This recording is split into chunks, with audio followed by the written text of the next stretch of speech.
مساء الخير. قبل ما ابدا اي حاجه، احب اقول لكم متشكره جدا جدا على تعليقاتكم الجميله وعلى متابعتكم للقناه بتاعتي. اتمنى فعلا ان انا اكون بقدم حاجه تفيدكم، لانها حاجات كلها من الطبيعه، وحاجات كلها مواد طبيعيه بعيد عن اي حاجه ممكن يكون فيها كوزماتكس او كيميكالز او ممكن تكون بتضرنا، وهي الحاجات دي كلها تنفع لكل الاعمار. النهارده هعمل معاكم حاجه جديده، ماسك حلو قوي.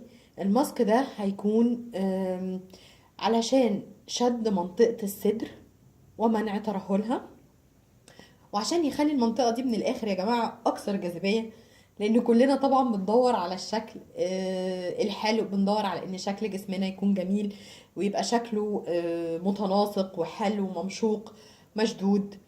مكونات الوصفة بتاعتنا هتكون بسيطة جدا.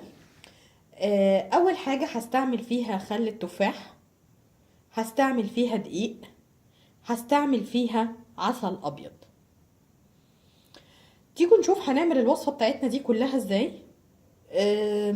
أول حاجة هجيب حاجة فاضية اهي، هحط فيها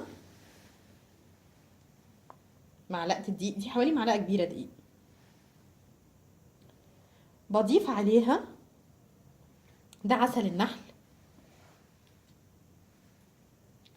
بضيف عليها عسل النحل، دي معلقة عسل. مم.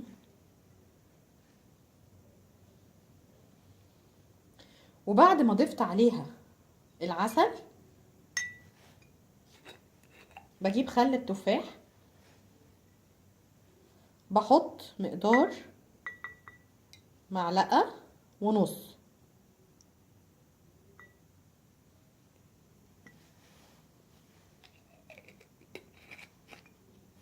ده مقدار اهو، معلقة ونص من خل التفاح.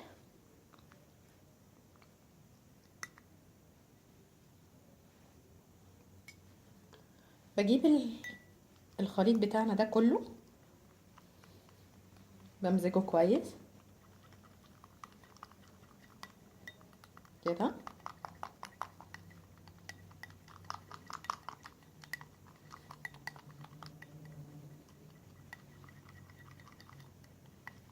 بعد ما خلطت كل المكونات دي كلها مع بعضها كويس جدا،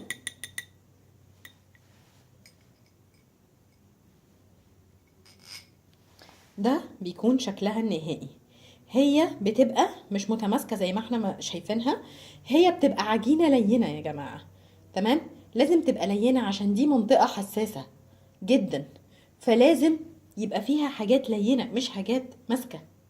تمام، لازم عشان نحس النتيجة بتاعة الماسك ده لازم نعملها من حوالي من مرتين لثلاث مرات في الاسبوع، من مرتين لثلاث مرات في الاسبوع عشان نبتدي نحس بالنتيجة.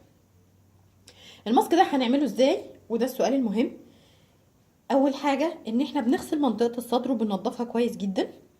تمام، وبنبتدي نحط الماسك ده على الصدر لمدة نص ساعة او ساعة الا ربع. ولازم زي ما قلت لكم ان الجسم او منطقة الصدر تكون نظيفة. بعدها بنشطف الجسم بمية بس، من غير صابون، من غير اي حاجة. تمام، يبقى لازم عشان نحس بالنتيجة نعملها من مرتين لثلاث مرات في الاسبوع. والحمد لله الوصفة دي طبيعية، هتجمل الصدر وتخلي شكله جميل ومهندم بعيد عن اي حاجات تجميلية تانية. ولانها خطر جدا ان احنا نستعمل اي حاجة مش طبيعية في المنطقة دي، فاحنا فكرنا ازاي نجمل المنطقة بتاعت الصدر ونشدها ونكبرها ونمنعها من الترهل بطريقة آمنة جدا وبوصفة طبيعية. كلنا طبعا عارفين فوائد العسل وفوائد خل التفاح. هستنى ان انتوا تجربوا الوصفة، تقولوا لي رأيكم ايه. اشوفكم في الفيديو الجاي. باي باي.